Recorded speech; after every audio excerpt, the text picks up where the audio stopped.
Welcome to Starbound Valor HFY. Subscribe now and dive into daily epic sci-fi adventures where humanity always rises. NASA's control room was quiet at first, filled with only the soft hum of computers and the glow of screens. Then a small alert blinked red on one monitor.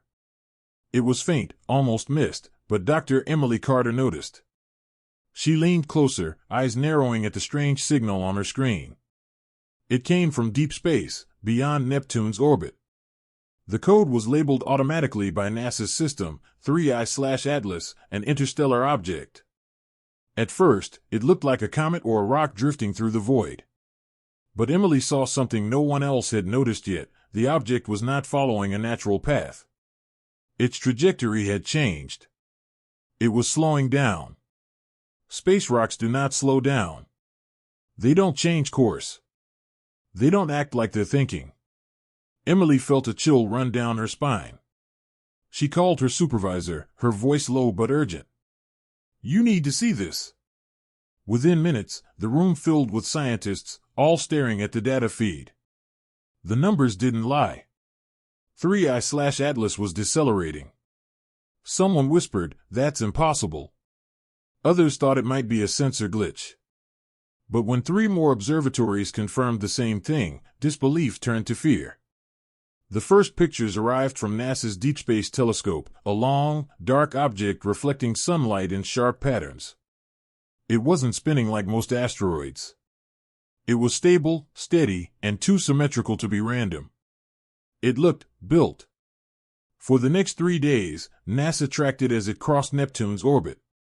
Every hour, the object emitted a burst of low-frequency radio waves. Emily worked day and night decoding the strange pulses. The signal wasn't noise, it was a pattern. Numbers. Repeating in groups. 10. 9. 8. 7. It was counting down. When she showed her findings to the director, silence filled the room. Nobody wanted to believe it, but the data spoke for itself. The countdown continued, each number coming exactly every 12 hours. NASA alerted other agencies, the European Space Agency, Roscosmos, and even China's CNSA. Soon, every observatory on Earth was watching 3I/Atlas. Governments held secret meetings. No one knew what the countdown meant or what would happen when it reached zero. As days passed, the world's media began to catch hints of the event. Reporters asked questions. Is it an alien probe? Is NASA hiding something? But Emily and her team didn't have answers. They only had time that was running out. On the day the countdown reached 1, the entire planet watched the live feed. Emily sat in the control room, heart pounding, hands cold. The monitors showed Atlas gliding through the darkness, now approaching the inner solar system. It looked larger now, its surface gleaming like polished metal. It almost looked like a ship. The final pulse came. 0. For 1 full minute, nothing happened. Everyone in the control room held their breath. Then the lights flickered. One by one, every monitor, every satellite feed, every piece of equipment went dark. Around the world, power grids flickered and communications dropped. Air traffic halted. The International Space Station sent one final transmission: "We've lost all contact with ground control." The planet fell silent. 6 minutes passed. The longest 6 minutes in human history. Then, as suddenly as it began, the systems came back online. Everything returned, except one thing. NASA's main telescopes no longer showed 3I/Atlas where it was before. It had moved. Not just slightly, massively. Somehow, in the darkness, the object had shifted position, now resting directly between Earth and Mars. But that wasn't the most terrifying part. As images started streaming again, scientists gasped. Atlas was no longer the same shape. Its form had changed completely. The rocky exterior was gone, replaced by smooth metallic plates. Panels opened along its sides, releasing faint blue light. It was transforming. Emily stared at the screen, unable to speak. It's not an asteroid," someone whispered. Another replied in disbelief, "Then what is it?" The signal returned. A new pulse, stronger than before, crackled through every radio on Earth. The sound wasn't random static this time, it was a voice. Faint. Cold. Artificial. The words came through broken but clear enough to send a chill through everyone who heard it. "We see you," the message ended, leaving nothing but static.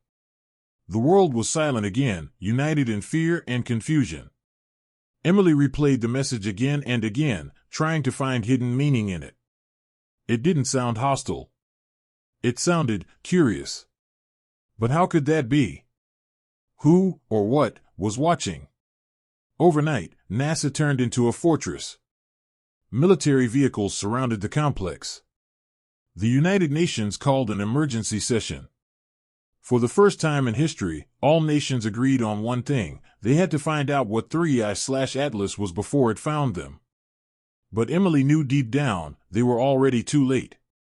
It had been watching Earth long before they saw it. As night fell over the NASA facility, Emily looked up at the sky.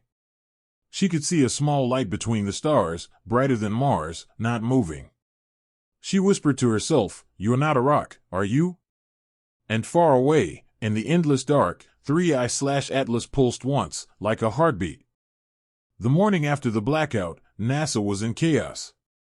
Alarms kept flashing across multiple stations, and the control center buzzed with anxious voices.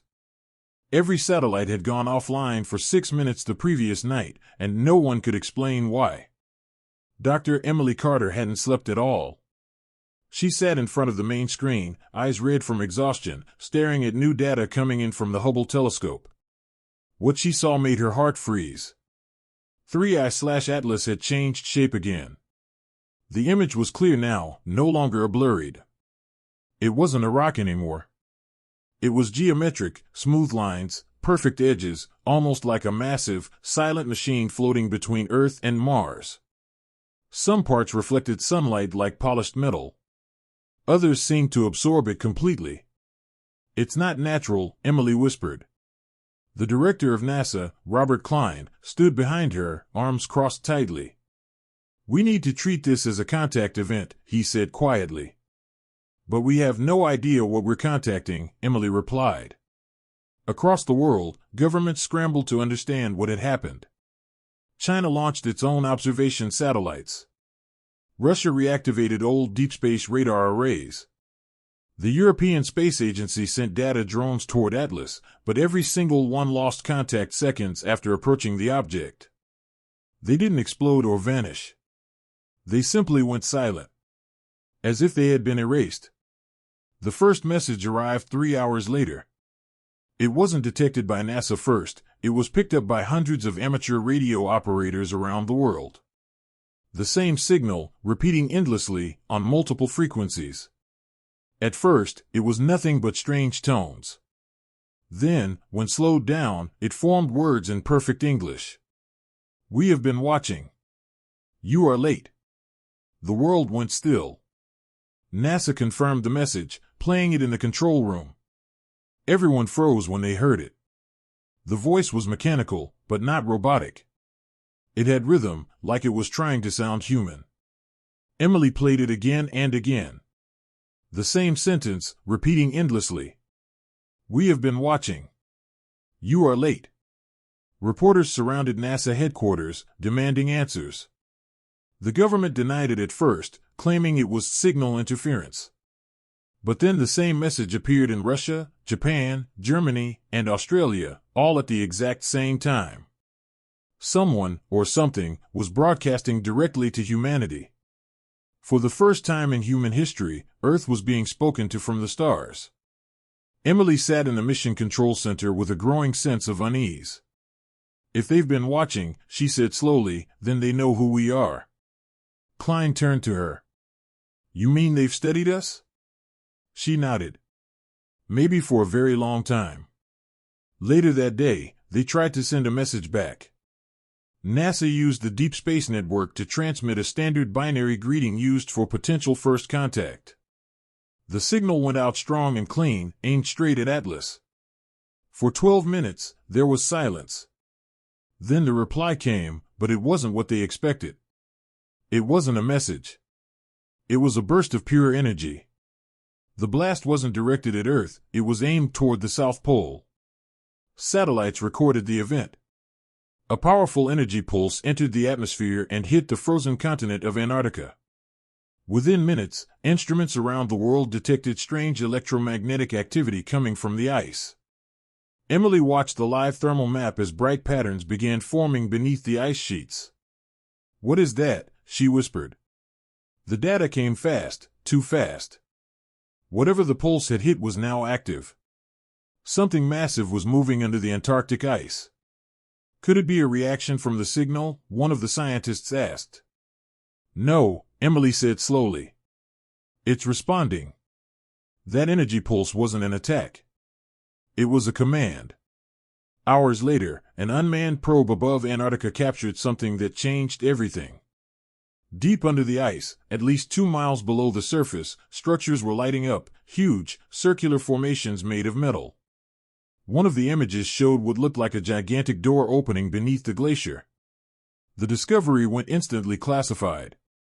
The United Nations called an emergency meeting that lasted all night. The world's top scientists, leaders, and military officials joined the call. They couldn't agree on what to do. Some believed Atlas was a threat. Others believed it was calling humanity to something greater. Emily was invited to speak during the meeting. She showed the data, the coordinates, and the repeating message. It's not random, she said firmly. Atlas isn't here to destroy us. It's trying to wake something up. Wake what? One of the generals demanded. Emily hesitated. Something on Earth that's been asleep for a long time. The room fell silent. That night, the Hubble telescope captured a new image. Atlas was no longer moving. It hovered perfectly still, facing Earth. Then, just before sunrise, a secondary signal was detected. It came from Antarctica itself, weak but unmistakable. It was transmitting back to Atlas.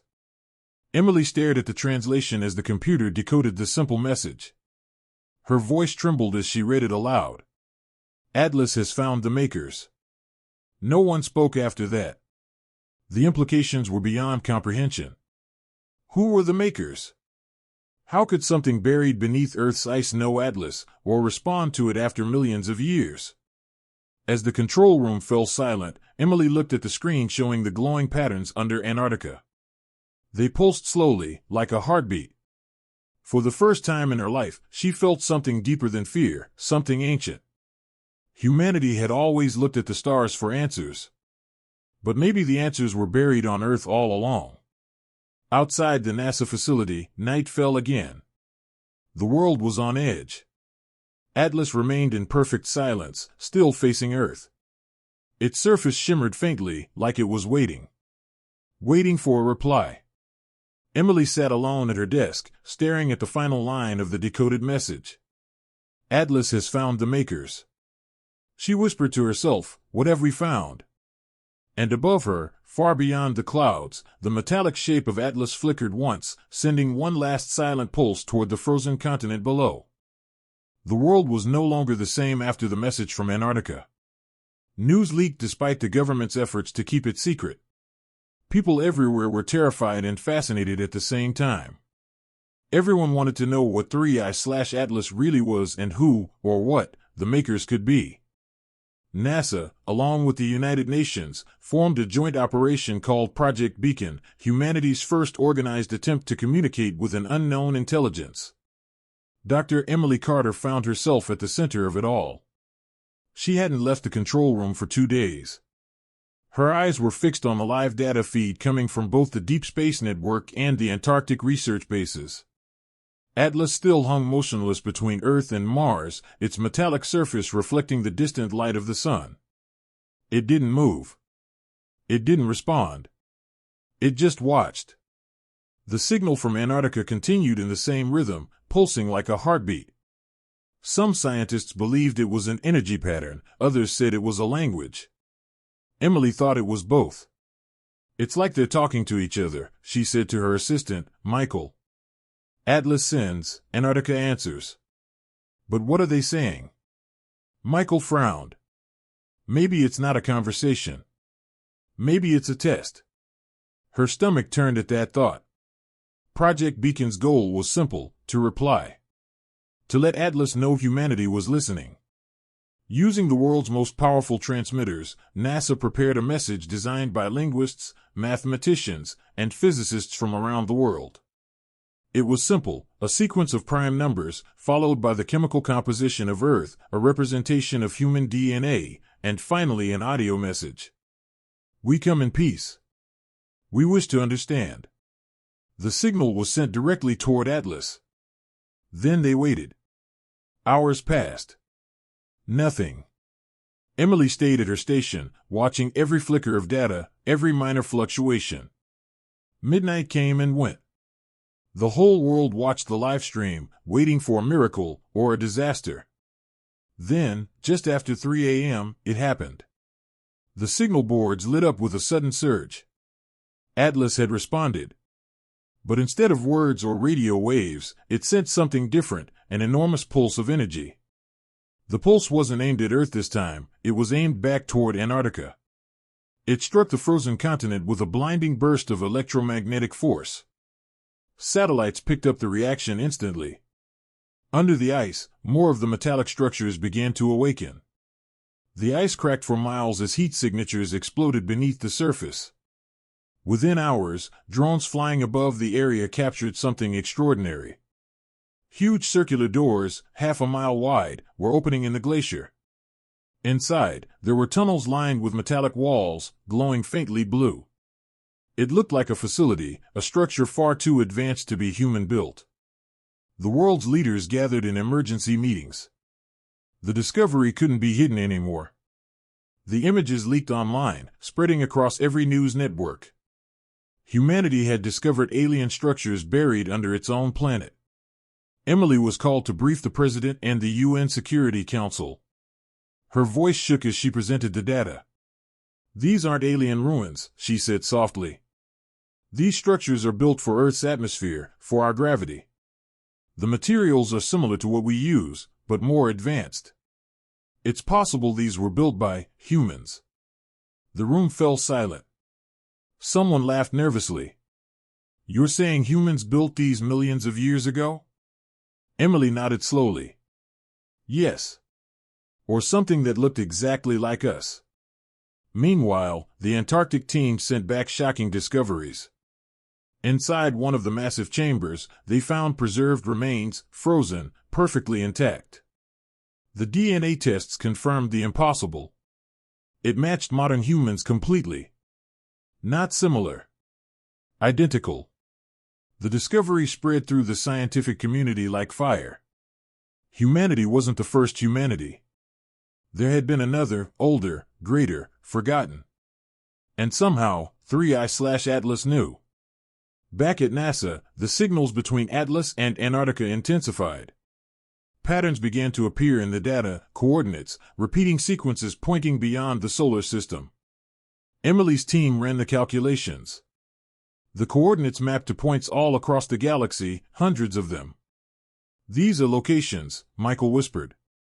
"Atlas is sending a network map." Emily stared at the display. "Or it's calling something." The thought terrified her. The final signal from Antarctica came that evening. Short. Clear. It translated into 4 words: "Atlas has found us." Then the ice facility went dark. The signal stopped. Atlas's surface began to glow faintly, and a new energy signature appeared around it, like a sphere of blue light expanding outward. Every observatory on Earth recorded the same thing. Atlas was opening. Its panels unfolded slowly, releasing streams of brilliant light, like a massive awakening machine stretching after ages of silence.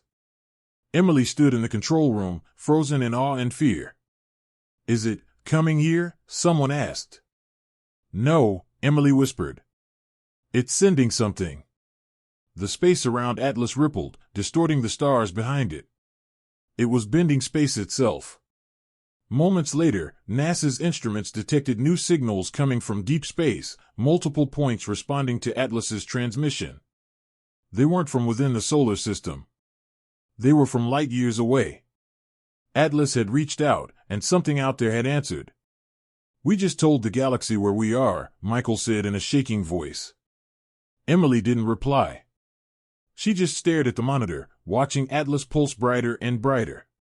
For the first time in history, humanity wasn't alone, and the universe had finally noticed them. But in the back of her mind, a quiet fear grew. What if the ones answering weren't coming in peace? The world changed overnight. After Atlas's final transmission, the entire planet held its breath. For the first time, humanity had proof that it was not alone, and worse, proof that it might not be the first. Governments struggled to contain the truth, but it was already too late. The images from Antarctica, the glowing alien structures, and the signals received from deep space were everywhere. The name the makers spread through every corner of the internet. Who were they? Were they gods, aliens, or the lost ancestors of humanity? NASA didn't have answers, only more questions. Dr. Emily Carter barely slept anymore. She spent every waking hour studying the data Atlas had sent before the connection went silent. The coordinates it transmitted mapped hundreds of locations across the Milky Way. Some were inside known star systems, but others pointed to areas with no visible stars at all. "It's like it's drawing a network," she said quietly to Michael as they stared at the display. "A web of something ancient." Michael frowned. "A network of what?" Emily didn't answer. Her eyes were fixed on a single coordinate that glowed brighter than the rest. It was the closest one, just outside the Oort cloud at the edge of the solar system. For reasons no one could explain, that point had begun to emit its own signal, one that matched the pattern from Antarctica. "That can't be possible," Emily muttered. "Nothing's out there." Yet the readings were clear. Something was now active beyond the edge of the solar system. Within hours, telescopes across the world turned their gaze toward the source. At first, there was only darkness. Then, faintly, something moved. A flash of reflected light. A shape. The image was blurry, but unmistakable, a massive object, easily the size of a moon, floating just beyond Pluto's orbit. "Another Atlas?" someone whispered. "No," Emily said softly. "Something older." The discovery threw the world into panic. Governments demanded answers. Religious leaders claimed it was divine. Conspiracy theorists called it the return of the gods. But deep inside NASA's secure command center, Project Beacon was reactivated. This time, they weren't sending messages, they were listening. For days, the two signals, the one from Antarctica and the one from the edge of the solar system, continued to pulse in perfect sync, like two hearts beating together. Then, one night, everything changed again. The signal from Antarctica grew stronger, so strong it disrupted global communications. Satellites over the continent recorded the ice cracking and shifting. Huge metal towers began to rise from beneath the frozen ground, releasing steam and blue light.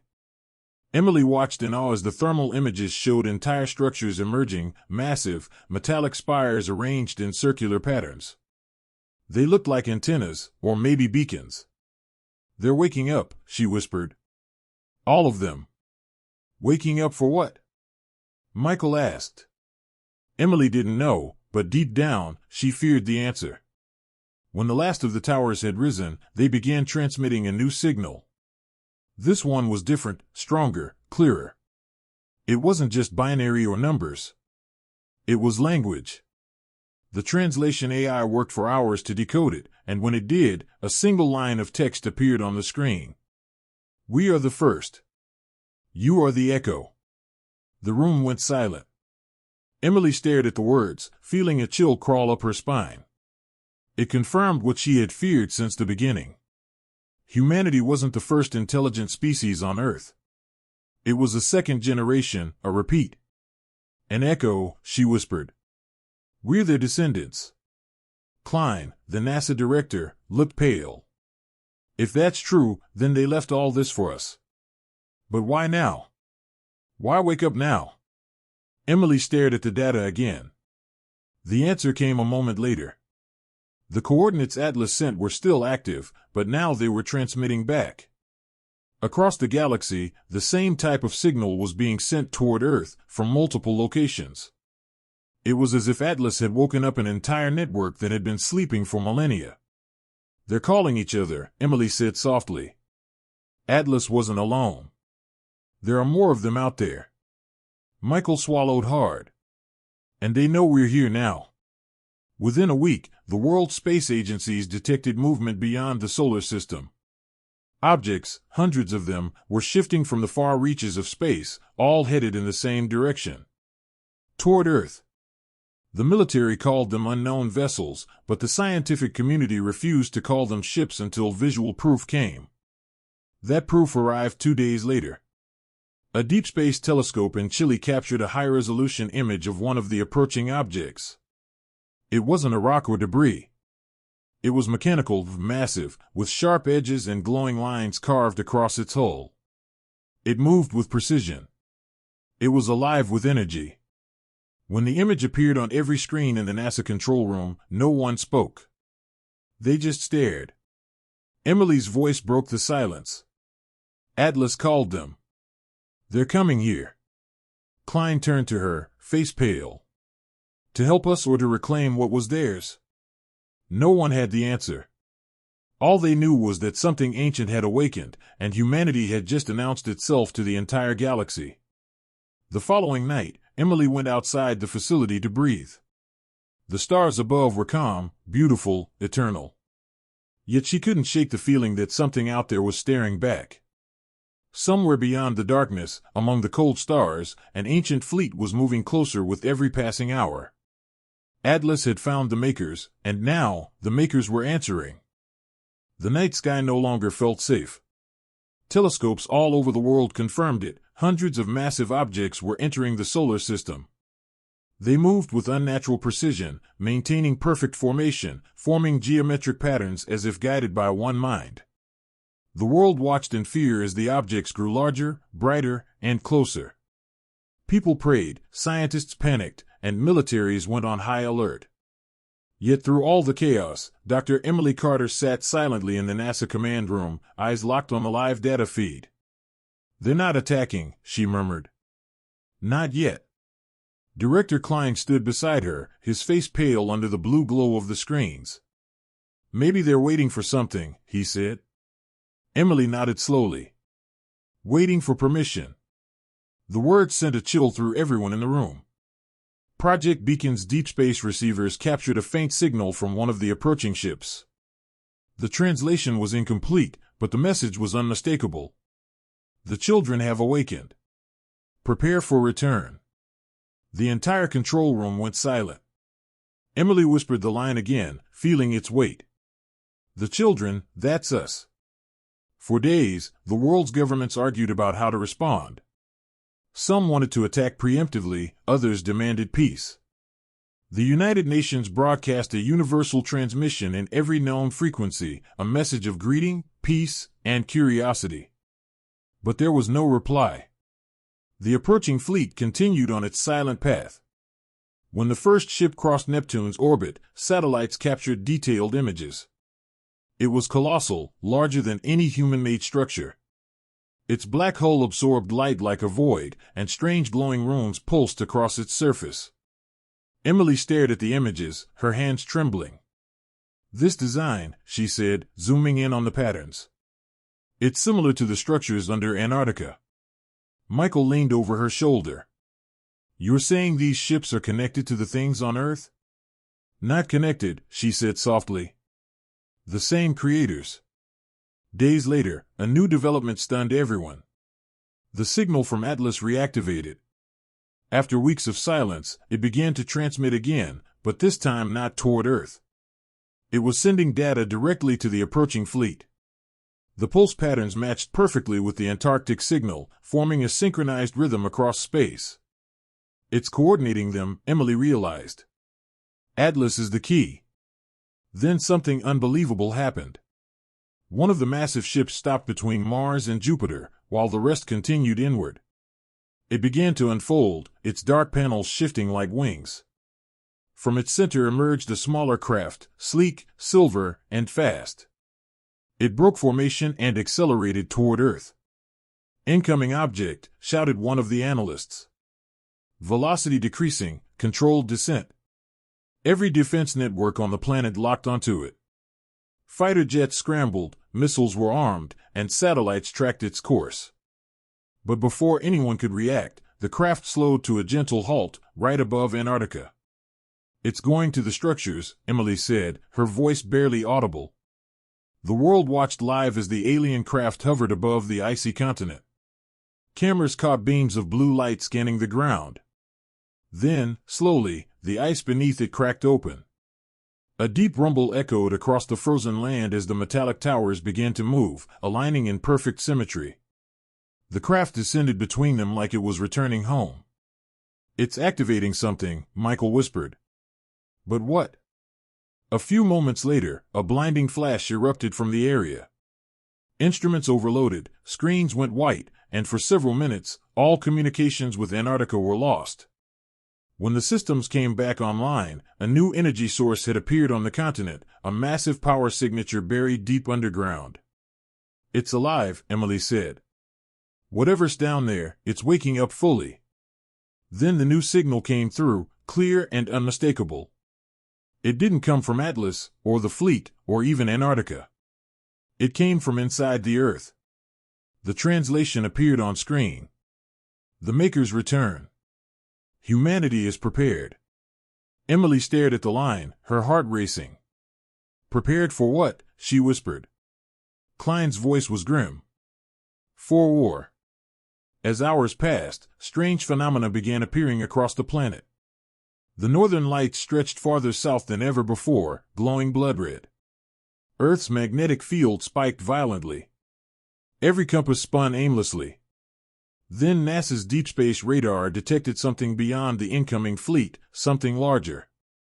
A swarm. Tens of thousands of smaller signatures following behind the larger ships, moving fast, spreading like a wave. "Those aren't makers," Emily said. "There's something else." The data confirmed it. The swarm wasn't aligned with the ancient ships. It was chasing them. The energy readings were unstable, chaotic, machine-like.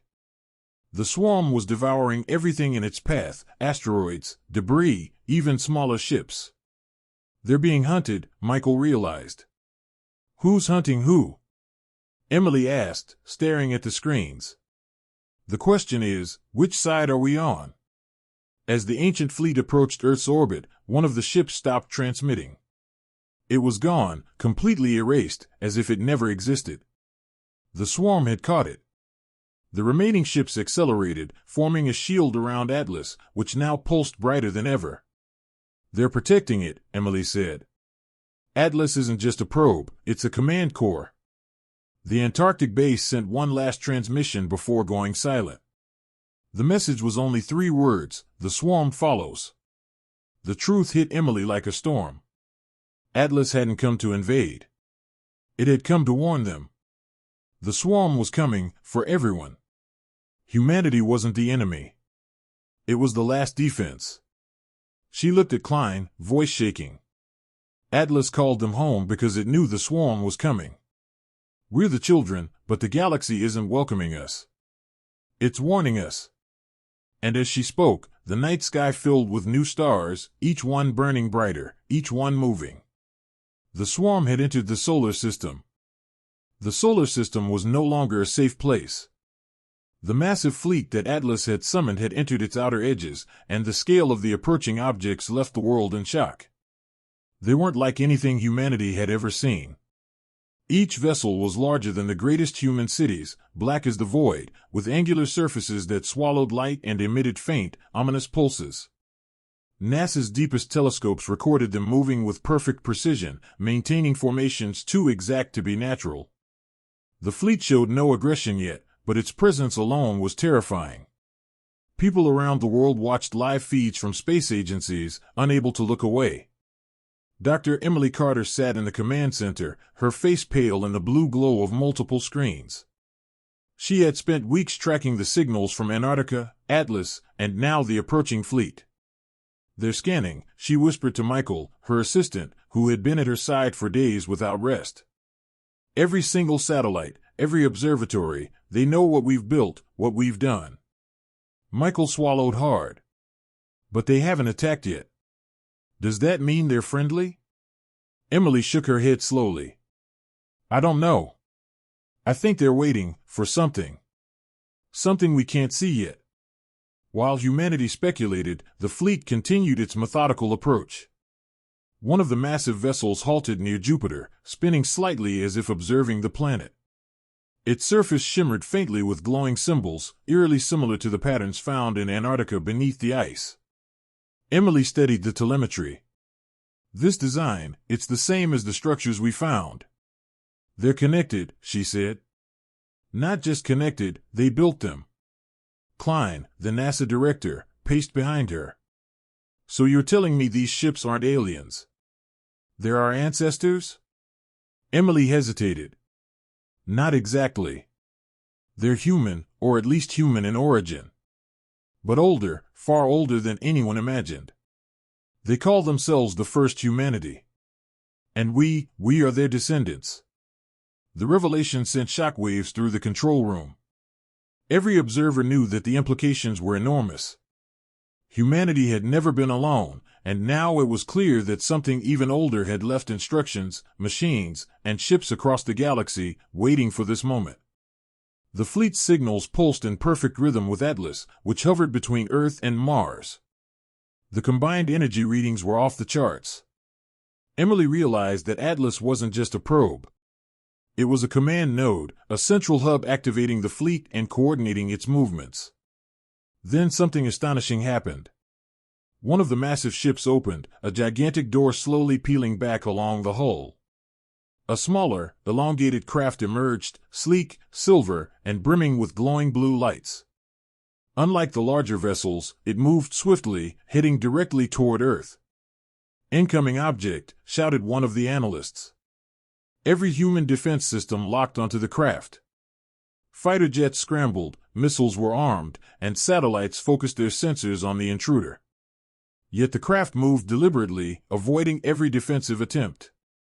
It slowed above Antarctica, hovering silently over the ancient structures beneath the ice. Emily watched in awe as the ice cracked beneath it. Metallic towers began to rise, aligning themselves with the hovering craft. Light streamed from the towers, converging on the ship. It looked like a ritual, a signal being answered, or perhaps an activation of something buried for millions of years. "It's connecting," Emily said. "Whatever's down there, it's awakening fully."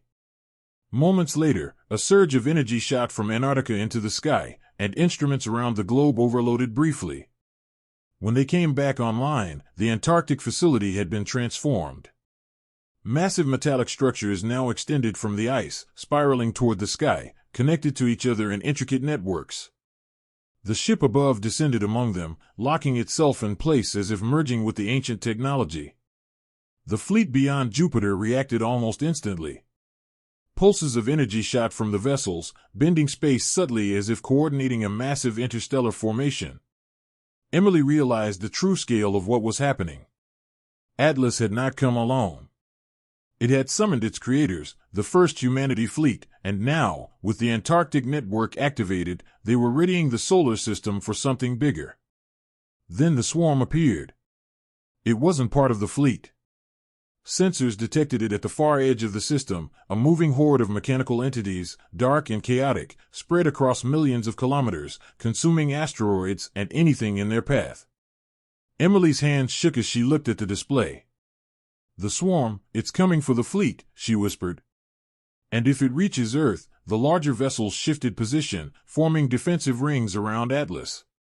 Pulses of energy projected outward, meeting the swarm at the limits of Jupiter's orbit. The battle lines were being drawn, and humanity was caught in the middle. Military leaders around the globe debated intervention, but no weapons humanity had could reach the swarm in time, and even if they could, the first humanity fleet made clear that Earth's armies were unnecessary. Atlas pulsed brighter than ever, its energy feeding the structures on Antarctica, which in turn projected beams toward the approaching vessels. Emily watched as a massive light bridge formed between Earth and the nearest fleet ship, connecting technology millions of years old with the present. The message was clear: Earth was part of the defense. The swarm approached closer, millions of small machines moving faster than anything humans had built. The fleet held formation, firing waves of energy that disintegrated portions of the swarm instantly. Emily realized that the legends of ancient human power were true. These vessels were not just ships, they were weapons, guardians, sentinels left behind to protect descendants. And humanity had just awakened them at the right moment. For the first time, Emily felt both awe and fear. The first humanity fleet was immense, powerful, and beyond comprehension. But the swarm was coming faster. And when it reached the solar system, nothing would survive unless Atlas, the Antarctic network, and the ancient fleet worked perfectly in unison. Emily whispered to herself, "We're not ready. None of us are ready." Outside, the night sky shimmered with energy as beams and pulses lit up the darkness. Humanity watched, powerless, as a war for survival unfolded between ancient guardians and a mechanical horde unlike anything ever seen. The solar system had become a battlefield, and Earth was standing at the center. The massive ship hovering above Antarctica finally settled into the icy ground, its metallic hull blending seamlessly with the structures emerging from beneath the ice. Dr. Emily Carter and her team watched in stunned silence as the energy pulses from the Antarctic network synchronized perfectly with the vessel above. The lights along its surface shifted, forming patterns that were unmistakably deliberate. And then, something moved. At first, it was subtle, a shadow gliding along the interior of the ship's open hatch. The team held their breath. As the seconds passed, a figure began to emerge, stepping out onto the icy surface. Emily's eyes widened. The being was human, but unlike any human she had ever seen. It was taller, far taller, with limbs longer and stronger than normal. Its skin was pale but seemed to shimmer faintly under the alien lights, and its eyes glowed a bright, piercing blue that seemed to see through everything. The armor it wore clung perfectly to its body, metallic yet organic in appearance, etched with the same strange patterns seen across Atlas and the Antarctic structures. What is that?" Michael whispered. Emily shook her head. "It's one of them. The first humanity." The figure lifted its head and spoke, not through a radio, not through a speaker, but directly into the minds of everyone watching. Its voice was calm, authoritative, and echoed in thought. "We have returned." Every monitor in the control room lit up with the same message, translated from the energy pulses. The first humanity had been gone for millions of years, leaving behind their machines, Atlas, and the structures under Earth's ice. They had created humanity in its current form and now had come to reclaim what had been left behind. The being introduced itself as Commander Seraph, a leader of the first humanity fleet, the ancient humans who had once ruled the stars. "We left tools for your survival," Seraph continued. "You built machines. You advanced, yet you forgot the purpose of your existence. Now, the galaxy calls again, and it is your turn to remember." Emily's mind raced. Could this being truly be human? How could a species exist millions of years before Earth's recorded history and yet look exactly like modern humans? She glanced at Michael. "We're their descendants," she whispered. Seraph raised a hand, and a holographic display formed above the ice. It showed stars, planets, and lines connecting them, mapping systems far beyond the solar system. Emily recognized some of the coordinates from Atlas's transmissions. "The galaxy was ours once," Seraph said, gesturing at the map. "We spread across the stars, but we were destroyed by the Erebus swarm, a machine intelligence created by a rival civilization. Entire worlds fell. Our knowledge was hidden, our people erased. Only fragments remained. Now, the swarm has returned. Your awakening was predicted, and your survival depends on remembering who you are." Panic and awe filled the control room. Humanity was not just facing unknown enemies, it was facing a war that had begun millions of years before they even existed. Emily took a deep breath, trying to absorb the magnitude of the revelation. "So the swarm is coming for us too?" she asked. Seraph's eyes glowed brighter. Yes. It hunts all life capable of wielding the knowledge of the first humanity. It will not stop until nothing remains. That is why we returned. That is why Atlas was activated, and why the Antarctic network now pulses with our power. The Antarctic towers hummed as Seraph spoke, their energy syncing with the larger fleet beyond Jupiter. The human fleet, Seraph explained, had been built in secret and left scattered across the galaxy. Atlas was a command corps designed to awaken these fleets when humanity reached a certain level of technological advancement. We are your guardians, Seraph said. But our time is short. The swarm approaches faster than you can imagine. You must learn to command the weapons left for you. You must awaken the Titan-class warships buried across your worlds. Only then can you survive. Emily felt the weight of the words. Humanity had always imagined that the stars were empty, that they were alone. Now she knew the truth. The galaxy had been theirs before, and it could be theirs again, but only if they acted quickly. Seraph turned and pointed toward the approaching fleet, hundreds of vessels moving silently through the solar system. Your people will see this, Seraph said. But they are unprepared. You must lead them. The Earth is the seed. The survival of humanity depends on it. Michael swallowed hard. How do we even begin? Seraph smiled faintly, and the pattern of glowing lines on his armor shifted into a map of the solar system. Begin by awakening the Titans buried beneath your world, he said. They are the last weapons of the first humanity. They are the only force capable of standing against the swarm. Emily stared at the display, seeing the sheer scale of the fleet, the Antarctic network, and the distant signals from Atlas. The magnitude of what lay ahead was staggering. Seraph's presence radiated calm authority, yet the message was terrifying. Humanity had been asleep for millions of years, unaware of its own legacy, and now it had been thrust into a war that had been fought long before humans walked the earth.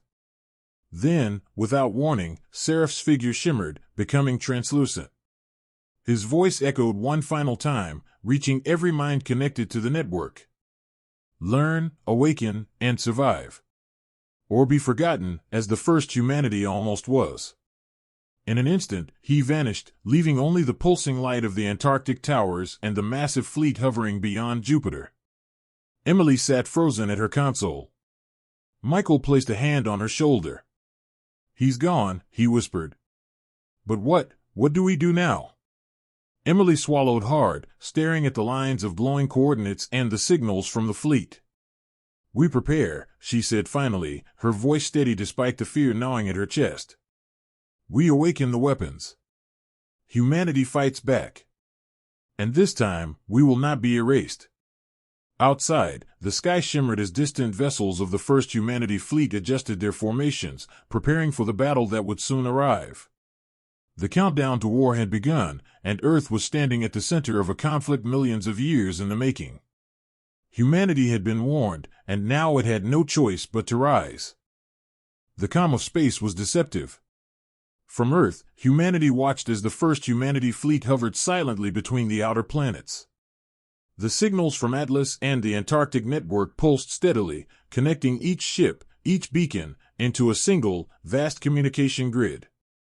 Dr. Emily Carter and her team worked tirelessly in the NASA Command Center, coordinating with the UN and top scientists worldwide. The knowledge Seraph had left them was incomplete but enough to begin the awakening of humanity's hidden weapons. While the fleet above waited, the sensors detected movement far beyond the solar system, a dark, chaotic mass approaching at impossible speeds. It was the Erebus swarm. Thousands of mechanical entities, each moving independently yet as a single hive mind, advanced toward the solar system with a terrifying purpose. Satellites and telescopes tracked the swarm as it consumed asteroids and debris in its path, growing larger with every mile it covered. Emily's heart pounded. The swarm, she whispered. It's coming faster than we imagined. Military leaders across the world scrambled to prepare, but even the most advanced weapons humans possessed were hopeless against a foe so vast and fast. The first humanity fleet, however, moved with unmatched precision. beams of energy projected from the massive vessels, creating a protective barrier around the inner planets. Atlas pulsed brighter, coordinating the fleet's defense with the Antarctic network. Emily realized that Earth itself had become a command node, integrating modern humanity with technology millions of years old. Then the first of the Erebus swarm scouts reached the outer planets. Jupiter and Saturn were the first to be hit. Sensors detected energy discharges as the swarm's machines attempted to breach the fleet's defensive perimeter. Massive explosions lit the darkness, but the swarm adapted immediately. Its machine intelligence was relentless, learning faster than any human mind. Emily and Michael stared at the display, unable to look away. The scale of the swarm was unimaginable. Entire fleets of human ships would have been destroyed instantly.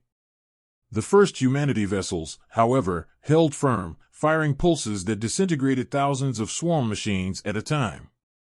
"They're holding them back," Michael said, awe and fear mingling in his voice. "But for how long?" Emily shook her head. The swarm's numbers were immense, and it was closing the distance to Earth. Project Beacon sent constant updates to every military and scientific station, but no one dared to act independently. Humanity had been given a single chance to survive under the guidance of the ancient fleet. Meanwhile, deep under Antarctica, the ancient structures hummed louder. The towers and conduits pulsed with energy, transmitting across the planet and into the fleet. Emily realized that the war was not just in space, it had already reached Earth. The Titan-class warships buried across the globe, left as a legacy of the first humanity, were beginning to stir. Massive energy signatures emerged from the oceans, deserts, and underground facilities. Dr. Carter watched in awe as readings from the Pacific Ocean revealed the first Titan awakening, a vessel so large it could house entire cities. Its engines roared to life, pushing against the ocean floor and sending waves across the surface. The swarm had no awareness of these weapons yet, but Emily knew their sensors would detect the energy soon. It was a race against time. As the Erebus swarm crossed Uranus orbit, small skirmishes began. Scout drones from the swarm attempted to infiltrate the defensive formation. They were destroyed instantly, but each loss seemed to teach the swarm new tactics. Emily realized that the battle was not just physical, it was a war of intelligence. The first humanity fleet and the Antarctic network were ancient, yes, but the swarm adapted with terrifying speed. Then a larger problem emerged. One of the swarm's main columns split off and accelerated directly toward Earth. It bypassed the outer planets entirely, heading straight for the equator. The UN called an emergency session as NASA tracked the movement. "They're coming for Earth," Michael said, fear evident in his voice. "They bypassed the fleet. They know what's important." Emily's mind raced. Humanity was powerless alone, yet the Titans being awakened worldwide represented hope. "We have to connect them," she said. "All of them. The Titans, the Antarctic network, Atlas, and the fleet. Every system must work as one." For hours, scientists coordinated, linking ancient technology with modern infrastructure. Emily watched as energy streams formed invisible links across continents, connecting the buried warships to Atlas and the fleet. The sky lit up as beams of blue energy arched from the towers into orbit, forming a protective lattice around Earth. The swarm drew closer, and the first direct contact was inevitable. Massive clouds of the machine horde entered the outer atmosphere. Satellites detected electromagnetic pulses attempting to disable the planet's defenses. Cities on Earth went dark as the shockwaves hit, but the beams from Antarctica and the Titans held strong. Emily clenched her fists. Humanity was witnessing the first moments of its survival. Then, from the sky, the largest of the first humanity vessels deployed a secondary fleet of automated drones. They flew toward the swarm, colliding at incredible speeds, detonating impulses of energy that shattered entire segments of the swarm. The coordination was flawless. It was the ancient design, executed perfectly with modern oversight. Emily felt a mixture of relief and terror. Relief because the swarm had been slowed, terror because millions more were still coming. Atlas pulsed brighter than ever, sending new instructions. The Antarctic towers hummed in resonance. Humanity, the children, had finally joined the battle. The swarm was here, the fleet was ready, and the Titans were awakening. But the final confrontation, the one that would determine the fate of Earth, was still ahead. Emily whispered, staring at the screens, "This is only the beginning." And far above, in the black void of space, the Erebus swarm surged forward, hungry, relentless, and unstoppable, or so it seemed. The solar system had become a battlefield. Humanity watched in awe and terror as the Erebus swarm closed in on Earth, its massive machines filling the void like a black tide. Dr. Emily Carter and her team worked around the clock in the NASA Command Center, monitoring the swarm and coordinating with every Titan-class warship being awakened across the planet. The scale of the conflict was staggering. Thousands of machines moved in perfect synchronization, attacking with precision and adapting to every defense. Atlas pulsed relentlessly, sending energy surges to the Antarctic network, which in turn activated the Titan's shields and weapons. Emily realized that Earth itself had become a central command hub, a living, pulsating defense system powered by the ancient knowledge of the first humanity. From the outer planets, the first humanity fleet engaged the swarm directly. Massive beams of concentrated energy tore through the horde, disintegrating thousands of machines at once. Explosions lit the darkness of space, sending fragments scattering in every direction. Humanity's own Titans joined the fight, rising from oceans, deserts, and underground facilities to unleash their devastating firepower. Emily watched in awe as the first Titan-class warship emerged from the Pacific Ocean. Its engines roared, sending water cascading in waves, and it fired a pulse cannon that vaporized a swarm formation in an instant. Satellite feeds showed the sky above Europe glowing as another Titan emerged from beneath the Alps. Cities were evacuated, but the machines of the swarm moved faster than anyone had anticipated, swarming toward the Titans and testing every defensive system simultaneously. Emily realized that this was more than a battle, it was a war of adaptation. The swarm learned with every attack, changing tactics, forming new patterns, and exploiting any weakness. The Antarctic network worked tirelessly, sending instructions to every Titan, aligning their movements with the first humanity fleet. Beams of energy formed invisible links, connecting ships, structures, and war machines into a single, coordinated force. Emily's console flashed with warnings. A massive segment of the swarm had split off from the main horde, heading straight for the Antarctic network. "They're targeting the towers," Michael shouted. Emily's fingers flew over the controls. "Divert energy to the outer shields. Prepare the Titans to intercept." From beneath the ice, the first automated defense systems activated, launching energy projectiles and creating barriers of force that slowed the swarm's advance. The sky above Antarctica erupted in flashes of light as beams collided with the horde, fragmenting thousands of swarm machines instantly. Emily breathed a small sigh of relief, but the swarm was relentless. Another segment appeared near the equator, approaching one of the largest Titan-class warships being awakened in the Indian Ocean. Emily watched tensely as the ship rose, breaking the surface and firing its pulse cannons. Waves of energy vaporized hundreds of machines, but the swarm adapted instantly, sending thousands more in a wave that threatened to overwhelm the ship. Across the globe, humans watched in fear and fascination as the battle unfolded in real time.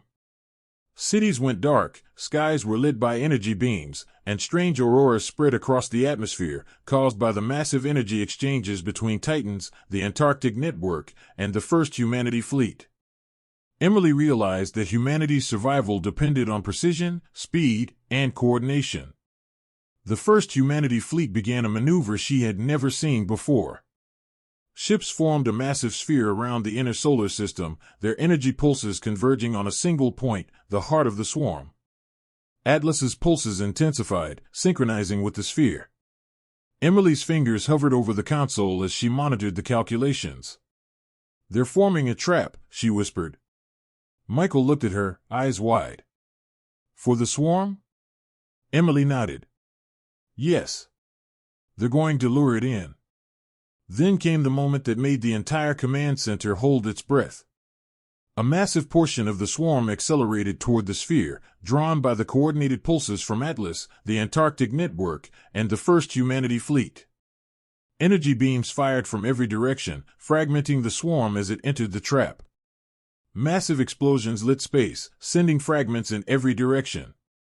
Emily watched as satellites recorded what looked like a wave of destruction washing across the swarm.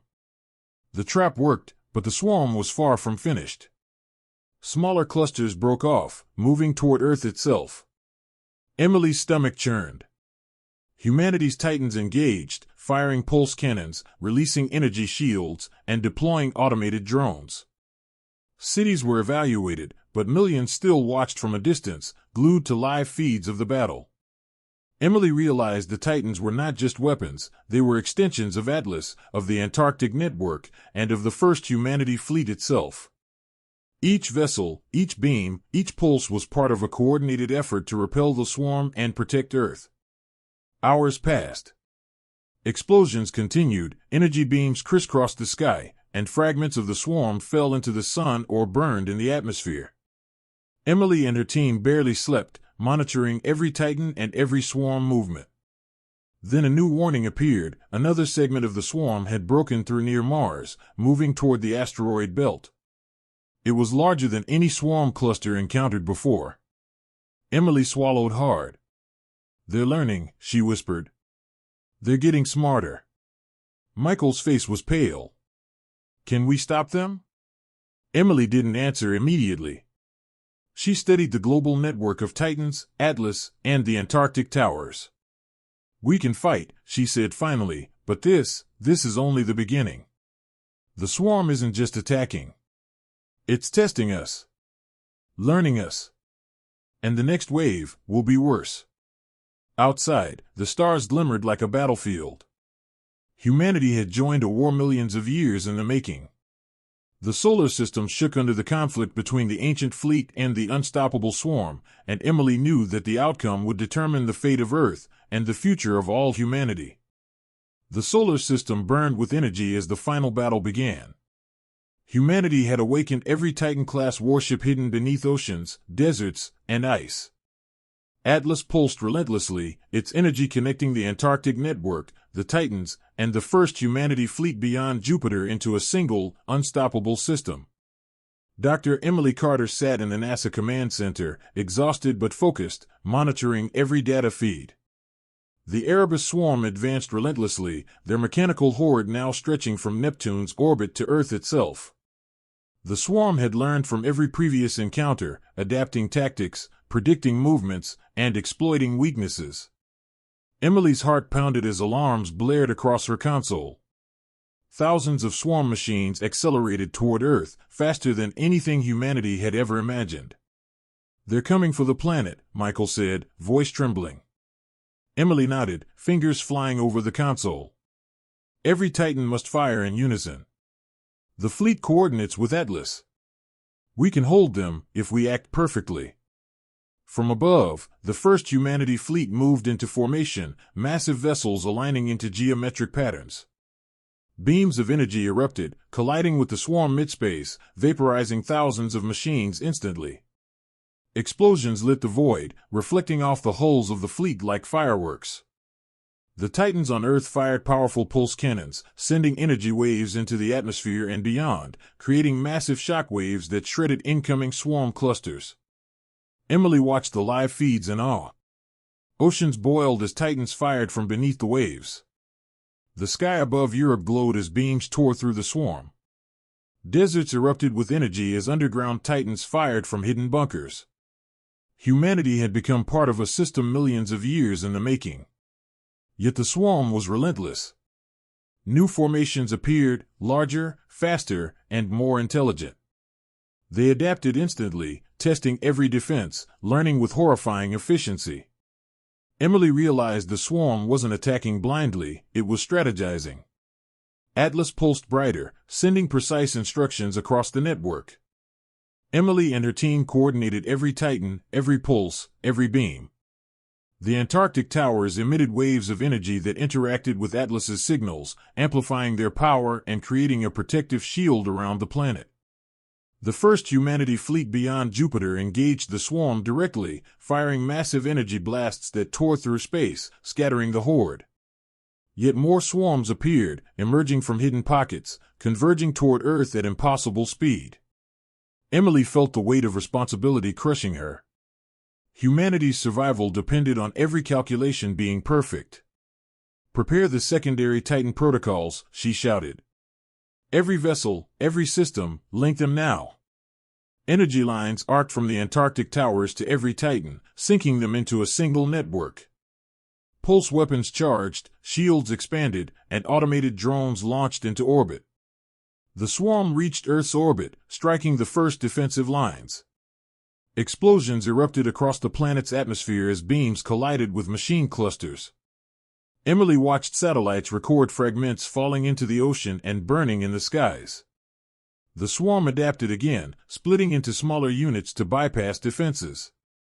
Then a warning appeared. One massive cluster was heading directly for the largest Titan in the Pacific Ocean. Emily's heart raced. "Intercept," she yelled. The Titan fired its pulse cannons, massive beams disintegrating thousands of machines, yet more continued to approach. Across the planet, the synchronized Titans and fleet vessels engaged in a perfect dance of destruction, each action coordinated, each pulse amplified through Atlas and the Antarctic network. Emily realized that humanity itself had become a weapon, guided by the intelligence of its ancient ancestors. Hours passed, the battle intensifying with each moment. The swarm's numbers began to dwindle, but their adaptability grew. Emily could feel the tension in every corner of the command center. The swarm's central mass had emerged from the outer edges of the solar system, heading straight for the Antarctic network, the heart of Earth's defense. Atlas pulsed furiously, sending waves of energy to the towers, which in turn amplified the Titan's weapons to maximum output. The swarm collided with the defensive barrier in a massive explosion that lit the sky from pole to pole. Satellites recorded fragments raining down on the ice, but the towers held. Energy streams linked from Antarctica to Atlas to the fleet beyond Jupiter created a shockwave of pure power that pushed the swarm back. Emily felt a surge of hope. Humanity had held its ground. Yet the swarm was not finished. Smaller, faster units continued to press toward the planet. Emily and Michael coordinated every Titan, every pulse, every drone in a desperate attempt to keep them at bay. Then, at the edge of Earth's orbit, something miraculous happened. A massive segment of the first humanity fleet accelerated toward the swarm. It released a wave of energy unlike anything seen before, a concentrated pulse that synchronized with every Titan on Earth. The shockwave struck the swarm, disintegrating entire sections instantly. The remaining units scattered, retreating toward the void from which they had come. The battle had been won. Humanity had survived. Atlas pulsed one last time, its glow dimming slightly, the Antarctic towers ceasing their rhythmic energy bursts. Emily and her team sat in stunned silence. The Earth was scarred, the atmosphere filled with remnants of the swarm, yet the planet remained intact. The first humanity fleet hovered silently beyond Jupiter, massive and imposing, yet no longer threatening. Emily realized that humanity had passed a test, a trial set millions of years ago by their ancestors. They had awakened the Titans, coordinated with Atlas, and survived a war that no one else could have imagined. Michael exhaled slowly. "We made it." Emily nodded, but her eyes were on the stars. "For now," she said softly. "The swarm may have been defeated here, but the galaxy is vast." This was only the beginning. Outside, the night sky shimmered with distant stars. Humanity had awakened to its true legacy, survived the greatest threat it had ever faced, and stood ready to explore the universe once more. The Earth had been defended, the Titans had risen, and the first humanity had returned. But Emily knew one truth above all: this victory was not the end. It was the first step into a future where humanity was no longer alone, no longer powerless, and no longer unaware of its place among the stars. The solar system was quiet once more, but the pulse of ancient power and the legacy of the first humanity would forever guide those who dared to look beyond the sky. Humanity had survived. Humanity had awakened. And the galaxy would never forget them.